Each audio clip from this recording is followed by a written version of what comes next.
So, upon reflection, I can definitely see how the process of autoethnography was instrumental in allowing me to reevaluate my relationship with fitness and develop an understanding as to how I could use my experience as an audience member to inform my own content. Before elaborating on my application of autoethnography, I wanted to quickly outline the methods that I used to conduct it. So, from the lecture materials as well as the Catherine Dawson reading on participant observation, I was able to determine that field notes, constant journaling would be the best methods for me to keep track of my experiences. Initially, I was taking time during the week to reflect and handwrite my notes from the previous days, but I found that this was a little cumbersome and realized my insights weren't as potent as when I was experiencing them. So, to decrease the amount of time between my initial insights and my journaling, I chose to take voice notes in the moment instead that I could later review and analyze. Through this process, I was able to distill my three key epiphanies, which I detailed in a previous blog post and will recap for you here. These epiphanies, especially the one relating to feeling insecure about my appearance, were extremely impactful as they led me down the path of external research I detail in the text portion of this blog. Through this research, I was able to understand that my experience and the feelings I was having were in no way uncommon. In fact, the sensation of feeling inadequate and unmotivated when interacting with content within this niche seems to be the primary issue that arises from consistent and sustained immersion. One of the main takeaways that my epiphany and subsequent research led me to related to the concept of exercise intention and how a person's goals inform the relationship that they have with their fitness. So, according to self-determination theory, a person can either be motivated by intrinsic goals like improving your cardio or hitting a lift personal record, or extrinsic goals like looking a certain way or sculpting a body part to fit a certain ideal.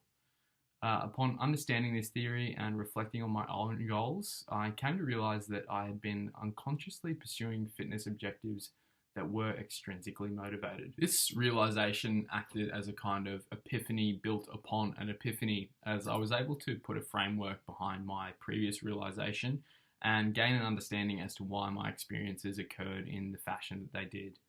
I think this process of reflecting on my notes, generating insights, and allowing them to inform my future work gets to the heart of what Madeline Maxwell was posing in her paper on the authenticity of ethnographic research.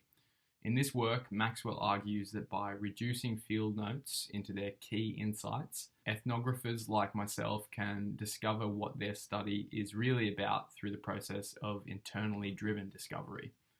When I set on this research project, I had no idea that body dissatisfaction and comparison would play such a major role. So by reviewing my notes and analysing my experience, my study has been able to take on an entirely new direction generated solely through my realizations along the way. This autoethnographic realization led to an inflection point where I decided to shift the type of content I was creating to be more intrinsically motivated in two main ways. Firstly, I chose to chronicle goals of mine that were more focused on performance, with my cardio capacity being the main focal point.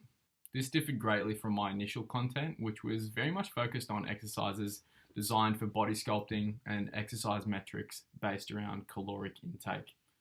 Secondly, I chose to create some educational/motivational content addressing some of the issues in the niche that I'd become aware of through my research. Knowing that gyms were scheduled to reopen, I chose to create a video allaying some of the anxieties that first-time gym goers and returning members are likely to have coming out of lockdown. This was the kind of content that I would have liked to see when I was just getting started in the gym, so it felt nice to create material designed with the sole intention of helping others and not focused on myself. Although the audience interaction with this content didn't vary much from my other content, I definitely found that the material informed by my autoethnography left me feeling more fulfilled and more engaged with both my fitness and the niche itself.